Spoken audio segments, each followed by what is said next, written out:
ചേട്ടാ, പശ്ചിമേഷ്യയിൽ സംഘർഷം കനക്കുക തന്നെയാണ്. നമ്മൾ പ്രതീക്ഷിച്ചിരുന്നത് ഇന്നൊരു സമാധാനം ഉണ്ടാകുമെന്നുള്ളതാണ്. പക്ഷേ അങ്ങനെയല്ല, പലയിടങ്ങളിലും ആക്രമണം ശക്തമാവുകയാണ്. ഇറാന് നേരെ അമേരിക്കയും ഇസ്രായേലും സംയുക്തമായി നടത്തുന്ന അറ്റാക്ക്, ഇറാൻ തിരികെ നടത്തിയ അറ്റാക്കിലുമൊക്കെ നിരവധി ആളുകൾ കൊല്ലപ്പെടുന്നുണ്ട്.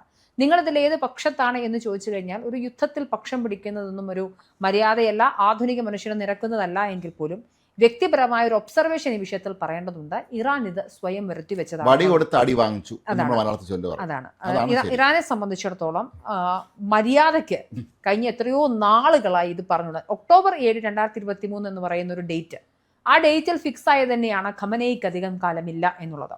എന്തിനാണിത് ചെയ്തത് എന്ന് വെച്ചാൽ ഒന്ന് ആലോചിച്ച് നോക്കണം.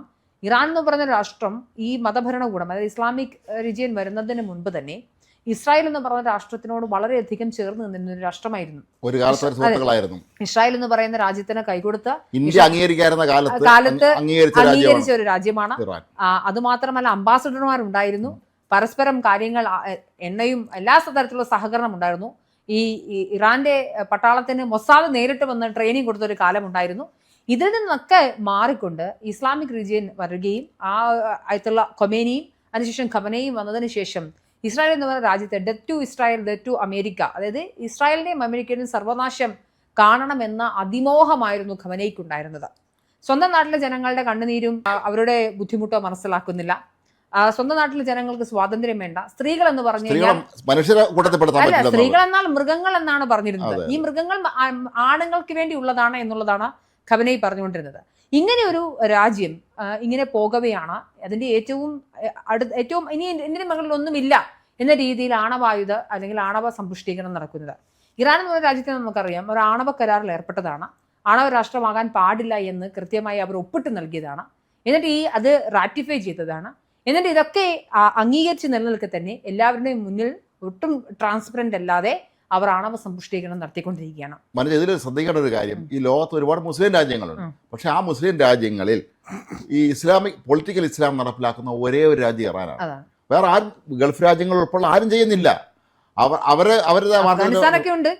അഫ്ഗാനിസ്ഥാനും ഇവരും പാകിസ്ഥാനും പിന്നെ മുഖ്യധാരപ്പെടുത്തിയിട്ട് കാര്യമില്ല, കാരണം അവർ ജീവിക്കാൻ ഗതിയില്ലാതെ പോകുന്നവരാണ്. അവിടെ പിന്നെ കൂട്ടടിയാണല്ലോ. ഞാൻ പറഞ്ഞ അല്ലാതെ വികസിച്ച രാജ്യങ്ങളിൽ പോലും ഇറാനെ സംബന്ധിച്ചുള്ള ഇറാന്റെ കൊച്ചു രാജ്യമല്ല, ഇറാൻ വലിയ രാജ്യമാണ്. അവർക്ക് ഒരുപാട് സംവിധാനങ്ങളും വലിപ്പവും ആയുധങ്ങളൊക്കെ ഉള്ളത് തന്നെയാണ്. പക്ഷേ അവർ ഈ ഒരു പൊളിറ്റിക്കൽ ഇസ്ലാം അടിച്ചേൽപ്പിക്കാൻ ശ്രമിക്കുകയാണ്. അവരുടെ രാജ്യ ജനങ്ങൾ അവർ ഏതാണ്ട് ഒരു പരുവമാക്കി ഇനി മറ്റു രാജ്യങ്ങളിലേക്ക് ഇത് വ്യാപിപ്പിക്കണം. അതിനുള്ള ശ്രമം തന്നെയാണ് അവർ ഈ ഹിസ്ബുള്ളയും ഹൂതിയും അല്ലെങ്കിൽ അവർ പോറ്റി വളർത്തുന്ന ഹമാസിന്റെ വഴിയൊക്കെ തന്നെ അവർ ഉദ്ദേശിച്ചുകൊണ്ടിരുന്നത്. അല്ല, ഈ ഒരു ഘട്ടത്തിൽ പൂർണ്ണമായും അർത്ഥത്തിൽ ഇസ്രായേൽ ഇത് ആദ്യമേ ഊങ്ങി വെച്ചതാണ്. വീണ്ടും ചർച്ചയ്ക്ക് ക്ഷണിക്കുന്നുണ്ട്. കഴിഞ്ഞ എത്രയോ മാസങ്ങളായി അമേരിക്ക ചർച്ചയ്ക്ക് തയ്യാറാകണമെന്നും വീണ്ടും കരാറിൽ ഒപ്പിടണമെന്നും ഉന്നത ഉദ്യോഗസ്ഥർ വന്ന് അവിടെ ഉണ്ടായിരുന്ന എന്തൊക്കെയാണ് നിങ്ങളുടെ ആണവ പരീക്ഷണം നടത്തുന്നുണ്ടോ, ആണവ സമ്പുഷ്ടീകരണം ഏത് ഘട്ടത്തിലാണ് എന്നുള്ള കാര്യങ്ങൾ പരിശോധിക്കണമെന്ന് പറയുമ്പോൾ പോലും അതിനൊന്നും മുഖവിലക്കെടുക്കാതെ, അതൊന്നും സമ്മതിക്കാതെ ഇരിക്കുന്ന സ്വന്തമായി, അതായത് ഈ വാങ്ങിച്ചു കൂട്ടിയതെന്ന് നമുക്ക് പറയാം. എനിക്ക് തോന്നുന്നത് ഒരു കാര്യം, കഴിഞ്ഞ വർഷം ജൂണിലാണെന്ന് തോന്നുന്നു ആക്രമണം നടത്തിയത്. പക്ഷെ അത് അവർ ടെസ്റ്റ് ഡോസ് കൊടുത്താണെന്ന് എനിക്ക് തോന്നുന്നത്. ഒരു 12 ദിവസത്തെ. കാരണം അവർ അന്ന് വേണമെങ്കിൽ അവർക്ക് എല്ലാം അടിച്ച് നിരപ്പാക്കാമായിരുന്നു, ഖമേനിയും കൊല്ലാമായിരുന്നു. പക്ഷെ അവർ വളരെ തന്ത്രപൂർവ്വം എന്തൊക്കെയാണ് ഇവരുടെ ശേഷി എന്നുള്ള മനസ്സിലാക്കാൻ വേണ്ടി കൂടെ ചെയ്ത ഒരു പരീക്ഷണമായിരുന്നിരിക്കുക. മാത്രമല്ല, നമ്മളിപ്പോൾ ഈ ഖമേനിയെ കൊന്ന സംഭവം തന്നെ നമ്മളത് എടുത്തു നോക്ക്. എത്ര കൃത്യമായ ഒരു പ്ലാൻ ചെയ്തിട്ട്, അത് മൊസാദിന്റെ പ്ലാനിങ് ആയിരിക്കാം ഒരു പക്ഷേ, എങ്കിൽ പോലും എത്ര കൃത്യമായിട്ട്. കാരണം ഈ ആഴ്ചയിലൊരിക്കൽ ഈ ഖമേനിയും ഈ സൈനിക ഉന്നതരൊക്കെ തമ്മിൽ ചർച്ച നടത്തുന്നതായിട്ട് അറിയാം. സാധാരണ ഇതിൽ രാത്രിയാണ് നടത്താറുള്ളത്. പക്ഷെ പിറ്റേ ദിവസം രാവിലത്തേക്ക് മാറ്റി. രാവിലത്തേക്ക് അവർ കൃത്യ ഒരു അറ്റാക്കിന് തയ്യാറെടുത്ത 30 ബോംബം കണ്ടില്ലേ. ബങ്കർ ബസ്റ്റർ ബോംബ് എന്ന് പറഞ്ഞാൽ നേരത്തെ ഹിസ്ബുള്ള തലവൻ ഹസൻ നസ്രുള്ള കൊന്നത് ഏതാണ്ട് ഇതേ രീതി തന്നെയാണ്. അയാളെ കൂടെയുള്ള സൈനിക മേധാവിയുടെ മീറ്റിംഗ് നടക്കുമ്പോഴാണ് അയാളെയും കൊന്നത്. അതുപോലെ തന്നെയാണ് ഇവിടെ സംഭവിച്ചത്. എത്ര കൃത്യ പ്ലാനിങ് ആണെന്നാണ്. പ്ലാനിങ്ങിന്റെ അടുത്ത് ഇസ്രായേലിനെ കടത്തിയോട്ടെ നമ്മൾ ലോകത്തിന്റെ രാജ്യം, കുഞ്ഞൻ രാഷ്ട്രം, ബുദ്ധി കൊണ്ട് ജീവിക്കുന്നവരാണ്. അതാണ് അവരെ വെല്ലാനൊന്നുമല്ല. പക്ഷേ ഇതിൽ ഏറ്റവും ദുഃഖകരമായ ഒരു കാര്യം, ഇവിടെ കരയാൻ ഒരുപാട് ആളുകളുണ്ടെന്നുള്ളതാണ്. അത് കേരളം മുതൽ കശ്മീർ വരെ. ഞാൻ കശ്മീരിൽ കുറേ വീഡിയോ കണ്ടു. ചങ്കത്തലച്ചാണ് ആളുകൾ കരയുന്നത്. എനിക്ക് ചോദിക്കാനുള്ളത്, എം സ്വരാജിനെ പോലുള്ള ആളുകൾ പൂർണ്ണമായ അർത്ഥത്തിൽ ഇതിനോടകം തന്നെ തെരുവിലിറങ്ങി സാമ്രാജ്യത്വം തുലയട്ടെ എന്ന് പറഞ്ഞുകൊണ്ട് ഇറാന് വേണ്ടി മുദ്രാവാക്യം വിളിക്കുന്നു. ഖമനൈ അടിപൊളിയായ ഒരു മനുഷ്യനായിരുന്നു എന്ന് പറഞ്ഞുകൊണ്ട് നിരവധി ആളുകൾ പോസ്റ്റ് ചെയ്യുന്നു. ഇടത് സൈദ്ധാന്തികർ എല്ലാവരും തന്നെ ഇതിനോടകം തന്നെ പന്തവുമായി തെരുവിൽ ഇറങ്ങിയിട്ടുണ്ട്. ഇവർക്കൊക്കെ തന്നെ ഞാൻ ചോദിക്കുന്നത്, ഈ 12,000-ഓളം ആളുകളെ ക്രെയിനിൽ കെട്ടിത്തൂക്കിയും തലയിൽ വെടിവെച്ചു കൊന്നുമൊക്കെ അതിഭീകരമായി അവിടെ മോർച്ചറി കിട്ടാനില്ലാതെ സാധാരണ ഫ്രിഡ്ജിൽ വരെ ശവശരീരങ്ങൾ സൂക്ഷിച്ചിരിക്കുകയാണ്. അത്തരത്തിൽ ആളുകളെ അടിച്ചമർത്തിക്കൊണ്ടിരുന്ന ഒരു ഖമനൈ എന്ന് പറയുന്ന ഒരു കടൽ കിഴവൻ ഭരണകൂടത്തെ ഒരു രാജ്യം ഇല്ലാതാക്കിയിട്ടുണ്ട് എങ്കിൽ, അതായത് ഈ സാധാരണക്കാരായ ആളുകളെ ഖമനൈ കൊന്നപ്പോൾ ഈ വായിൽ നാവുണ്ടാവാതിരുന്ന ആളുകൾ ഖമനൈക്കെതിരെ ഇസ്രായേലും അമേരിക്കയും സംയുക്തമായി ആക്രമണം നടത്തുമ്പോൾ സാമ്രാജ്യത്വം തുലയട്ടെ എന്ന് പറഞ്ഞ് മുദ്രാവാക്യം അവിടെ ജനങ്ങൾ അവരുടെ അവകാശത്തിന് സമരം നടത്തുമ്പോൾ ഇതിൽ ഏവന്മാരെങ്കിലും സമരം നടത്തില്ല. അവർക്ക് ഐക്യദാർഢ്യം പ്രഖ്യാപിച്ചത് തിരുവനന്തപുരത്ത് എവിടെയെങ്കിലും മെഴുകുതിരി എത്തിക്കോ ജാഥ നടത്തിയോ ഒന്നും ചെയ്തിട്ടില്ല. മനുഷ്യരെ കൊന്നുകളായിരുന്നു അവിടെ. എന്നിട്ട് മാത്രമോ ഈ കുറെ പേരെ അറസ്റ്റ് ചെയ്തെന്ന് പറഞ്ഞ് ജയിലിൽ പിടിച്ചോണ്ടിട്ട് അതിനകത്തിട്ട് കൊന്നു. അതാണ് ഇപ്പോഴും മോചിപ്പിക്കാതെ ധാരാളം ആളുകളുണ്ട്. ഈ മഹസ അമിനി എന്ന് പറയുന്ന ആളെ, ഒരു സ്ത്രീയെ, 23 വയസ്സ് മാത്രമുള്ള ഒരു സ്ത്രീ ഈ തട്ടം ധരിച്ചിരുന്നു, അത് ശരിയായി ധരിച്ചില്ല, മുടി കണ്ടു എന്ന് പറഞ്ഞിട്ടാണ് പോലീസ് തല്ലിക്കൊന്നത്. അപ്പോഴൊന്നും മെൻസറാജിന്റെ പേനയ്ക്കകത്ത് മഷി ഇല്ലായിരുന്നു എന്നുള്ളതാണ് യാഥാർത്ഥ്യം.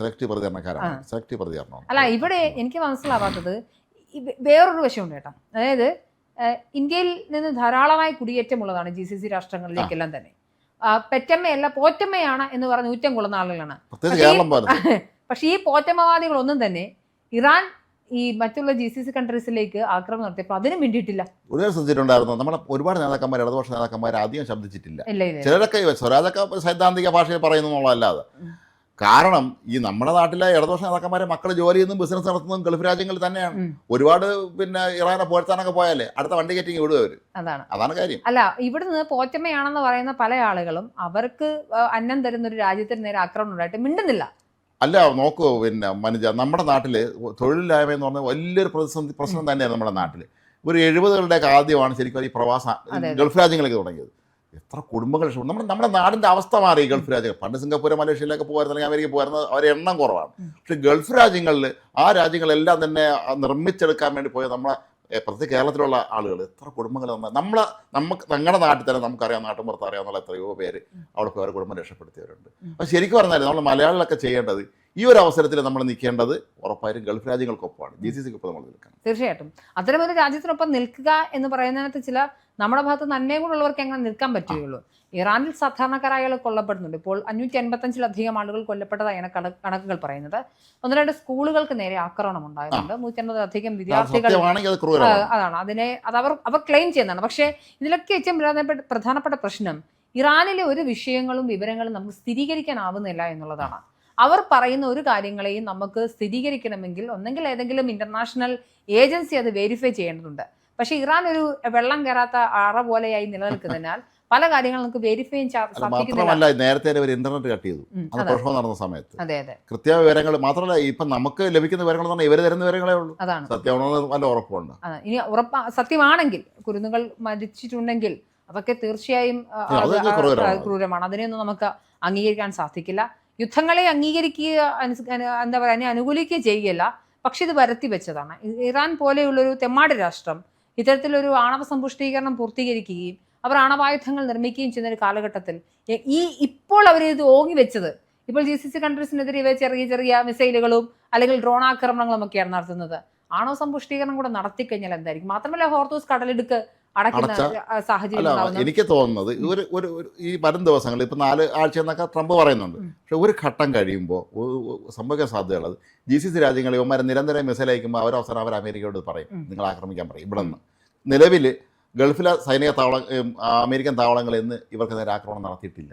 അതല്ല, ഇസ്രായേൽ കേന്ദ്രീകരിച്ചുള്ള കപ്പലുകളിൽ നിന്നും മറ്റു വിമാനങ്ങളിൽ നിന്നൊക്കെ ആക്രമണം നടത്തി. അമേരിക്ക യഥാർത്ഥത്തിൽ ഇറങ്ങിയിട്ടില്ല, മുഴുവനായി കളത്തി ഇറങ്ങിയിട്ടില്ല. ശരിക്കും ഈ ഗൾഫ് രാജ്യങ്ങൾ ഇസ്രായേൽ മുഴുവനായി ഇറങ്ങിയിട്ടൊന്നുമില്ല. അതെ, അമേരിക്ക അവരും അവരുടെ ഫുൾ പൊട്ടൻഷ്യൽ ഒന്നും പുറത്തെടുത്തിട്ടില്ല. അതല്ല, ഈ അമേരിക്ക കൊണ്ടുവന്ന പടക്കപ്പലും പിന്നെ യുദ്ധവിമാനങ്ങൾ സൂക്ഷിച്ചിട്ടുള്ളത് ഇസ്രായേലിലാണ്. അപ്പൊ അതുകൊണ്ട് ഈ ഗൾഫ് രാജ്യങ്ങൾ ഇവർ നിരന്തരം ഇങ്ങനെ മിസൈൽ അയച്ചുകൊണ്ടിരുന്നാലേ നമ്മുടെ നാട്ടിൽ ചാനലുകൾ ആവശ്യമില്ലാതെ ഒരുപാട് കള്ളം പറഞ്ഞ് വരുത്തുന്നുണ്ട്. ഇത് അന്തരീക്ഷത്തിൽ വെച്ച് ഇങ്ങനെ പൊട്ടിത്തെറിക്കുന്നത് തടയുന്നതാണ്. ആ തടഞ്ഞ ഡെബ്രിസാണ് താഴേക്ക് വീഴുന്നത്. പക്ഷെ അതിനു മുമ്പ് ഇവിടുത്തെ ചാനലുകൾ ഭയങ്കര നിർണായക നിമിഷങ്ങൾ കടന്നു പോകുന്നു, എല്ലാം ഒളിഞ്ഞു പോകുന്നു. നമ്മുടെ നാട്ടില് അരാംകോ പോലെയുള്ള എണ്ണ വ്യാപാര കേന്ദ്രങ്ങളിലൊക്കെ വലിയ തീപിടുത്തങ്ങൾ ഉണ്ടായെന്ന് പറയുന്നത്. പലതും ഇന്റർസെപ്റ്റ് ചെയ്യുന്ന സമയത്ത് പൊട്ടി താഴേക്ക് വീഴുന്നതാണത്. നമ്മളെ പെരുപ്പിച്ച് പറയുന്നതാണത്. അത്തരത്തിലുള്ളൊരു ഭീകര അന്തരീക്ഷമൊന്നും അവിടെ ഇല്ല. അവിടെയുള്ള ഒരുപാട് സുഹൃത്തുക്കൾ തന്നെ നമ്മളോട് നമ്മൾ പറയുന്നത്. ദിവസം വിളിക്കും, നമ്മൾ പല സുഹൃത്തുക്കളെ വിളിക്കുന്നുണ്ട്. അവിടെ അങ്ങനെ പേടിക്കേണ്ട ഒരു ആവശ്യമില്ല. പക്ഷേ ജാഗ്രത വേണം, മുൻകരുതൽ എടുക്കേണ്ടതുണ്ട്.